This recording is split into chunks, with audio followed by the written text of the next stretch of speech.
Hello বন্ধুরা, কেমন আছো সবাই? নিশ্চয়ই সবাই ভালো আছো। সুপর্ণার হেসেলে সবাইকে স্বাগত। আজকে আবার তোমাদের জন্য নতুন একটা শাকের রেসিপি নিয়ে এসেছি। সেটা হলো পাট শাকের ডাল ঝোল। এর জন্য প্রথমে বাজার থেকে কিনে আনা পাট শাকের ডগাগুলো এবং ভালো পাতাগুলোকে বেছে নেব। বন্ধুরা, পাট শাক দু রকমের হয়, একটা খুব তেতো হয়, আবার একটা একটু মিষ্টি ভাব থাকে। তবে এই রেসিপিটা বানানোর জন্য তেতো পাট শাকটাই বেশি সুস্বাদু হয়। বন্ধুরা, এই পাট শাক কিন্তু খুব পুষ্টিগুণ সম্পূর্ণ এবং শুনেছি নাকি এটা হজম শক্তি বাড়ায়, আবার ব্লাড প্রেশারও নিয়ন্ত্রণে আনে।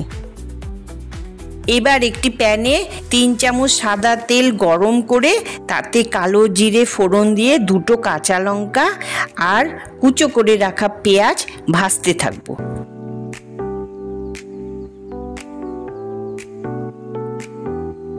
এবার তাতে 1 চামচ রসুন বাটা অ্যাড করে নাড়াচাড়া করে নেব যতক্ষণ না পেঁয়াজটা লাল লাল করে ভাজা হয়ে যায়। তারপর কেটে ধুয়ে রাখা পাট শাকগুলো প্যানে দিয়ে ভালো করে নাড়াচাড়া করে ভেজে নেব। এক্ষেত্রে গ্যাসের আঁচটা লোতে রাখবো। 2-3 মিনিট এভাবে শাকটা ভাজার পর তাতে 1 চামচ লবণ, 1 চামচ হলুদ দিয়ে আবারও 4-5 মিনিট ভালোভাবে নাড়াচাড়া করে শাকটা আবারও ভাজা ভাজা করে নেব।